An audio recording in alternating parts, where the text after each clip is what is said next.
नमस्कार, मैं हूं सतीश कुमार मिश्रा और स्वागत है आप सभी का कॉम्पिटिटिव इंग्लिश ट्यूटोरियल के यूट्यूब चैनल पर। चौथे दौर की ई काउंसलिंग और नामांकन की प्रक्रिया समाप्त होने के बाद छात्र और अभिभावक जो लोग भी चौथे चरण में नामांकन और मेरिट लिस्ट में नाम आने से वंचित रह गए थे, उनकी प्रतीक्षा अब बची हुई है या उम्मीद टिकी हुई है आने वाले मेरिट लिस्ट पर। और ये मेरिट लिस्ट तैयार होगी जो सैनिक स्कूल सोसाइटी ने वेटिंग लिस्ट अपलोड किया है और सभी सैनिक स्कूलों को भेजा है।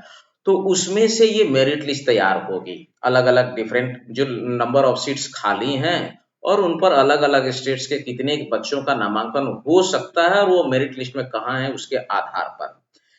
तो खैर इसमें अभी ये प्रक्रिया अंडर प्रोसेस है और चल भी रही है।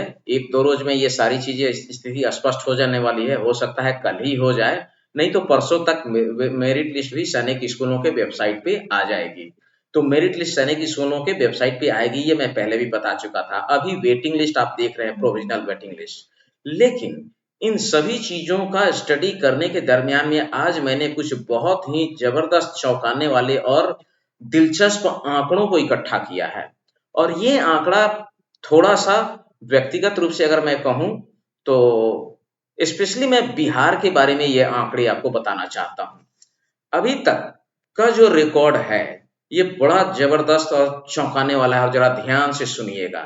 ये आंकड़ा आने वाले समय में खास तौर से मेरे लिए अपने स्टूडेंट को अगली बार की तैयारी करने के लिए जो स्ट्रेटजी बनाना है उसमें भी मेरे लिए बड़ा काम का चीज है और अन्य अभिभावक भी इसका लाभ उठा सकते हैं। अभी तक का जो ट्रेंड रहा है और आने वाले समय में इसमें क्या बदलाव होने की संभावना है, डॉक्यूमेंट में क्या बदलाव करने की जरूरत है या अभी से अब तैयारी में जो लोग लग जाएंगे उन सभी चीजों के लिए ये आंकड़े बेहद जरूरी होने वाले हैं। तो कुछ आंकड़े जो मैं आपके साथ साझा करूंगा। पहली बात तो ये है कि चौथे चरण की समाप्ति के बाद 19 ऐसे सैनिक स्कूल जहां अब लड़कों का सीट कोटा पूरा हो चुका है, मैक्सिमम में लड़कियों का भी हो चुका है। तो 19 सैनिक स्कूल के नाम मैंने पिछले वीडियो में बता रखा है, इसलिए उसके बारे में मैं डिटेल से नहीं जाऊंगा। लेकिन इन 19 सैनिक स्कूलों में जहां लड़कियों और लड़कों दोनों के नामांकन की प्रक्रिया पूरी हो चुकी है, एक आध सीट उस 19 में ऐसे हैं जहां लड़कियों के लिए कोटा बाकी है, वो लास्ट में मैं बताऊंगा। तो कुल नामांकन जो है बिहारी बच्चों का, वहां पर उसकी संख्या है 142। यानी इन 19 सैनिक स्कूलों में अदर स्टेट कैटेगरी की अगर मैं बात कर लूं तो बिहार के कुल 142 बच्चों का नामांकन हो चुका है चौथे चरण की समाप्ति तक। अब जो 12 सैनिक स्कूल बच गए, उन 12 सैनिक स्कूलों में मैंने बताया था पिछले वीडियो में कि मात्र बॉयज कैटेगरी की अगर हम बात कर लें तो केवल 18 सीट अभी अवेलेबल हैं इनको मिलने के लिए। अब मैं अगर इसमें लड़कियों की संख्या को जोड़ दूं तो कुल मिलाकर के 19 जिसमें समाप्त हो चुका है उसमें 3 ऐसे सैनिक स्कूल हैं, जिसमें एक सैनिक स्कूल गोलपारा है जहां एक सीट लड़की के लिए बचा हुआ है।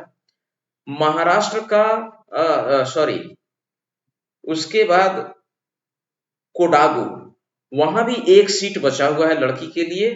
और पुरुलिया, इन तीनों स्कूलों का जब मैंने डाटा मिला रहा था, कलेक्ट कर रहा था, तो इन तीनों में लड़कियों की सीट अभी पूरी भरी नहीं है और इसमें बिहार का नाम नहीं है। मतलब इन 19 सैनिक स्कूलों के लिस्ट में लड़कों का तो संभावना खत्म हो चुका है, लेकिन लड़कियों के लिए 3 सीट, गोलपारा, कोडागू और पुरुलिया, एक एक सीट यहाँ है।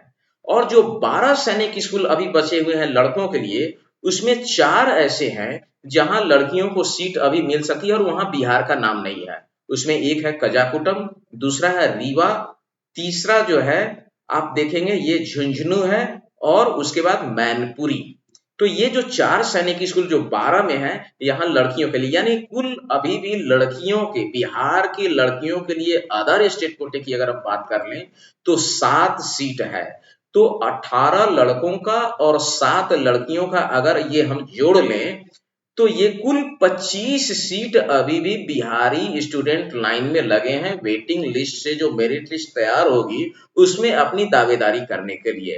एंड नो डाउट बिहारी बच्चों के मार्क्स अभी भी 260, 259, 258 257 और इनकी संख्या कम नहीं है, तो मुझे नहीं लगता है कि ये अपनी सीट मेरिट लिस्ट में भी बाकी छोड़ने वाले हैं किसी के लिए। अब जरा हम बात कर लेते हैं कि उन 12 सैनिक स्कूलों में जहां 18 सीट अभी भी बाकी है लड़कों के लिए, केवल अगर बात करें तो वहां भी जो लड़कों की नामांकन हो चुकी है अभी तक, उसकी संख्या है कुल मिलाकर के 68 बच्चों का नामांकन हो चुका है। 66 लड़कों का और 8 लड़कियों का, यानी 74 सीट्स का नामांकन हो चुका है। तो 142 और 74, अगर इस दोनों का हम कुल योग करते हैं तो 216 बच्चे, लड़के एवं लड़कियां, अभी तक इसमें मैंने होम स्टेट को छांट रखा है, बिहार और गोपालगंज की चर्चा नहीं है। ये चर्चा हो रही है 19 और 12 यानी 31 सैनिक स्कूलों में अदर स्टेट कैटेगरी की अगर हम बात कर लें तो 31 सैनिक स्कूलों के अदर स्टेट कैटेगरी में बॉय और गर्ल्स मिल करके टोटल इन्होंने 216 सीट पर कब्जा जमाया, यानी नामांकन सफलतापूर्वक इनका हो चुका है। अब आगे इस 216 सीट में मैं बिहार के 2 सैनिक स्कूलों को जोड़ता हूं जिसमें होम स्टेट की सीट अगर मैं बात करूं तो गोपालगंज में टोटल सीट है 70 और नालंदा में टोटल सीट है 80। इन 70 और 80 में अदर स्टेट कैटेगरी की अगर हम बात कर लें तो गोपालगंज में अदर स्टेट की सीट होती है 26 और नालंदा में अदर स्टेट की सीट होती है 28। तो इन 26 और 28 का कुल योग हो जाता है 54। अगर इसको हम माइनस कर देते हैं तो 150 में से 54 को माइनस कर दीजिए यानी कि 96। तो 96 सीट्स तो होम स्टेट का है जो किसी दूसरे को मिलने से रहा, ये तो बिहारी को ही मिलना है। तो बिहार के होम स्टेट कैटेगरी को अगर हम 216 में जोड़ देते हैं तो 216 और 96 यानी कुल हो जाते हैं ये 312। अब अभी भी 25 सीट लड़के और लड़की, लड़कों में 18 और 7 सीट लड़कियों का है, इनको अगर हम जोड़ते हैं तो 25 सीट है। इन 25 सीटों को अगर हम इस 312 में अगर हम देख लें तो 96 होम स्टेट का हो गया और 216 अदर स्टेट का हो गया, यानी 312 सीट तो इनके पक्के हो चुके हैं। टोटल 33 सैनिक स्कूलों को अगर हम होम स्टेट और अदर स्टेट कैटेगरी दोनों को मिलाकर के जोड़ें तो ये आंकड़ा होता है 337, यानी टोटल 33 सैनिक स्कूलों में 337 बच्चे लड़के और लड़कियां मिलाकर के नामांकन लेंगे। इन 337 में 312 पर तो इनका कब्जा हो चुका है, होम स्टेट 96 तो इन्हीं का होना है, वो तो किसी दूसरे को मिलना नहीं है, और 216 बाहर का। तो अगर ये 312 सीट 337 में से 312 का अगर हम परसेंटेज निकालें तो 92.58% होता है, यानी अभी का स्ट्राइक रेट है इनका 92.58%। अब आगे बात कर लेते हैं कि जो 18 सैनिक स्कूल 18 सीट लड़कों के जो बचे हुए हैं अभी भी 12 सैनिक स्कूलों में, मान लेते हैं कि उस 18 में से 10 सीट ही कन्वर्ट हो पाया रिजल्ट के रूप में, यानी 10 बच्चे ही और बिहार के बच्चों को वेटिंग लिस्ट में या मेरिट लिस्ट में मिला 5वें दौर में। मेरिट लिस्ट 1 की बात अगर हम कर लें तो 312 में अगर 10 जोड़ते हैं तो ये कुल योग हो जाता है 322 और ये स्ट्राइक रेट पहुंचता है 96.40%।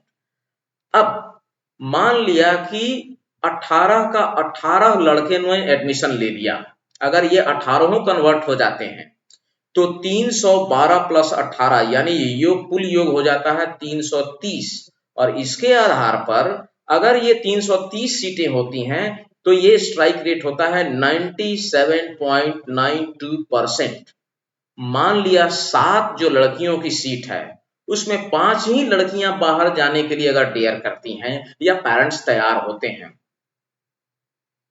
या वो मेरिट लिस्ट में आती हैं और नामांकन भी होता है, अगर 5 को हम जोड़ दें तो 312 और ये 18 में 5 अगर हम और जोड़ लें तो 23 हो जाता है। 312 प्लस 23 जोड़ते हैं तो ये 335 होता है और तब स्ट्राइक रेट होता है 99.40%।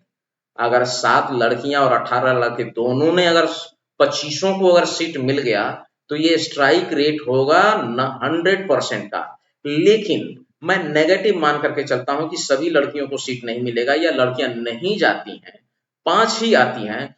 पूरी लड़कियों की सीट मैं खाली छोड़ देता हूं कि लड़कियां 7 में से एक पर भी दावा नहीं करती हैं या नहीं जाती हैं इतनी दूर, तो भी 330 सीट अगर बच्चों को मिल रहा है, 18 की बात अगर मैं जोड़ रहा हूं तो 97.92% या 18 में से 10 ही सीट अगर लड़कों को मिला और लड़कों ने नामांकन लिया, तो भी ये आंकड़ा 322 पर होता है, जो 96.40% होता है, जिसके आजू बाजू अभी तक दूसरे किसी भी राज्य का स्थिति नहीं है और अन्य राज्यों के बच्चे अभी वहां पर नहीं पहुंच रहे हैं। तो कोरोना काल के 2 साल के लॉकडाउन के बाद भी बिहार के बच्चों, अभिभावकों और यहाँ के शिक्षकों ने जिस लगन से काम किया और अपनी प्रतिभा का लोहा जो मनवाया है, ये जबरदस्त है। इस तरीके का स्ट्राइकिंग रेट किसी का भी नहीं है, लेकिन अगले साल के लिए ये चुनौती भी खड़ा करता है हम सभी इंस्टीट्यूशन वालों के लिए। और निश्चित रूप से इन आंकड़ों को ध्यान में रख करके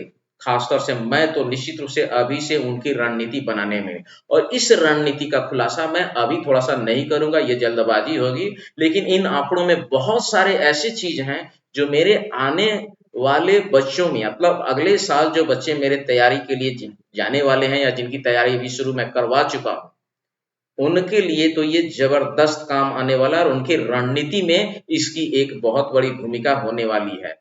पिछले साल के एग्जामिनेशन और अगली बार की होने वाले बदलावों को ध्यान में रखते हुए रणनीति तैयार करके अगर अभिभावक छात्र अभी से लगे तो निश्चित रूप से सफलता अगले साल भी मिलेगी। और एक कहावत है, well begun is half done. अच्छी शुरुआत का मतलब होता है आधी जीत। और इसी मंत्र के साथ जिनके भी वेटिंग लिस्ट में 10 के ऊपर का रैंक है, वो तो अभी से तैयारी में लग जाएं यदि आपकी उम्र अगले साल भी बैठने के लिए बची हुई है तो। बाकी यदि आप लोगों को मेरे द्वारा जुटाए गए आंकड़े, तथ्य पसंद आ रहे हों तो आप सबों से एक ही आग्रह है, इस चैनल को ज्यादा से ज्यादा लाइक कीजिए, सब्सक्राइब कीजिए, शेयर कीजिए और कमेंट के माध्यम से अपने सुझाव भी हमें जरूर दीजिए। तब तक के लिए धन्यवाद।